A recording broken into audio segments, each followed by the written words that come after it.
আজকে আমরা রাতের একটি সালাদ খাবো, আজকে ভাত খাবো না। এটা হচ্ছে আলু, এটা হচ্ছে ডাবলি কাবলি আর কি, পাকিস্তানি কাবলি, ডিম, এখানে আছে টমেটো, শসা, মরিচ, পেঁয়াজ, বিট লবণ, সরিষার তেল, এমনি লবণ, আর এই যে আলু আর লেবু আছে। তো প্রথমে আমরা একটু আলুগুলো কেটে নিচ্ছি সুন্দর করে, এই যে এভাবে করে কেটে নিতে হবে। আর একটা জিনিস আসবে, চাট মশলা আসবে, চাট মশলা দিতে হয়। চাট মশলাটা দেবো একটু পরে। এই আলুগুলো আমি এভাবে কেটে দিচ্ছি, দেখেন।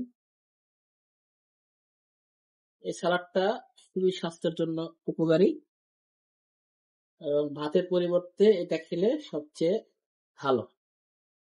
ভাত কম খাবেন, সুস্থ থাকবেন বেশি দিন। বেশি বেশি ভাত খাবেন, অসুস্থ হয়ে যাবেন, বেশি ভোটকা আর ভুটকি হয়ে যাবেন। এই যে চাট মশলা নিয়ে আসা হয়েছে, এটা আপনার যে কোনো কোম্পানির চাট মশলা হলে হবে। এখন ডিমগুলোকে একটু আমি কুচি কুচি করে দেবো। এই যে ডিমগুলা খুব কুচি কুচি করলাম। আমাকে বেশি কথা বলতে মানা করতে, অল্প অল্প কথা বলবো। আমি খুব বেশি কথা বলি, আমার মেয়েও বলে আমি বলে বেশি কথা বলি।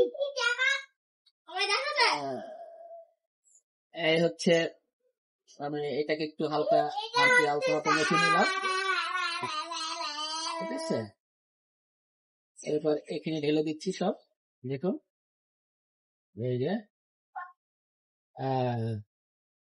এরপর আমি একটু অল্প একটু লবণ নিলাম, একটু বিট লবণ নেব এখন। এই যে বিট লবণ নিলাম।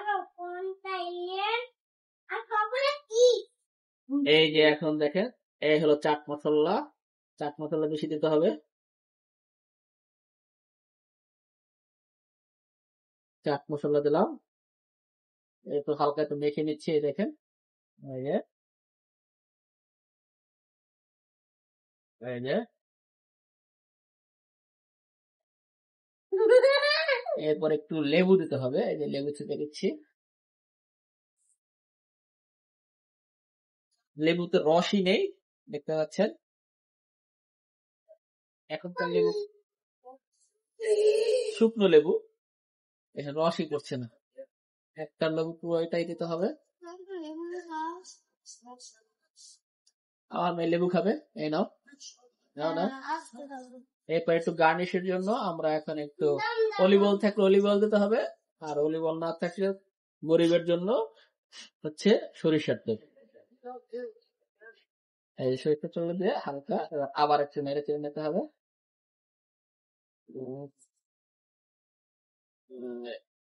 এই হচ্ছে একটা উপকারী সালাদ। এখন আমি একটু টেস্ট করে দেখবো আপনার এই দিয়ে।